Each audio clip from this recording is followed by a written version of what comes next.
Well, new tonight, one visit to the University of Memphis wasn't good enough for controversial gun rights advocate Kyle Rittenhouse, who made a second appearance tonight. Rittenhouse became known for shooting 3 men and killing 2 of them during a 2020 Black Lives Matter protest in Wisconsin.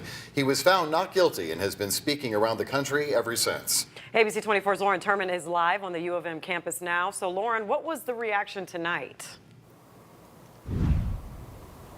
Well, Richard and Pepper, just about an hour ago, protesters were still gathered over here at the University Center, where they were telling Kyle Rittenhouse to get off of the campus and that they were not welcomed at the University of Memphis. And though they were gathered around a barricade right around here, though things were not quite as bad as they were last year and weren't as intense, crowds still got emotional and tried to get their point across as they were telling them to get off of campus.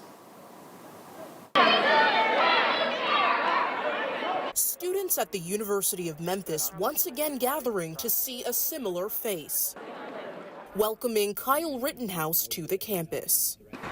Kyle Rittenhouse shot 3 people, and I honestly don't think we should be glorifying murderers like that, so I understand why there's protests. I would say the overwhelming majority are not pleased with the return, and it shows.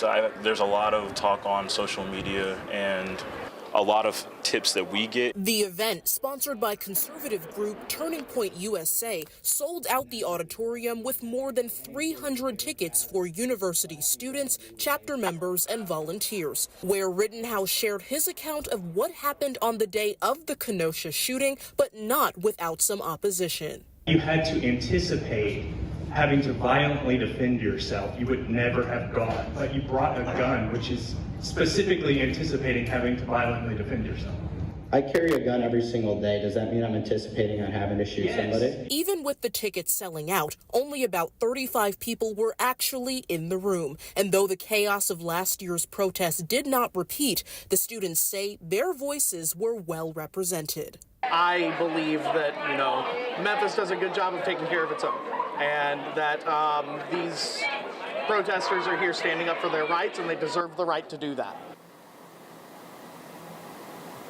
And I also want to take a second to talk to you a little bit about the security efforts, which were very highly anticipated because of all that happened last year. There were dozens of campus security, policemen, and even state troopers that were here also lined up across this university center in anticipation of any fights that may break out or anything that may go on in terms of protests that may get a little bit rowdy as they saw last year. Even though things remained on the calmer side, that presence remained heavily throughout the night, and as those barricades were getting set up, they stayed to make sure that students made it back to their respective areas safely. Live at the University of Memphis, I'm Lauren Turman.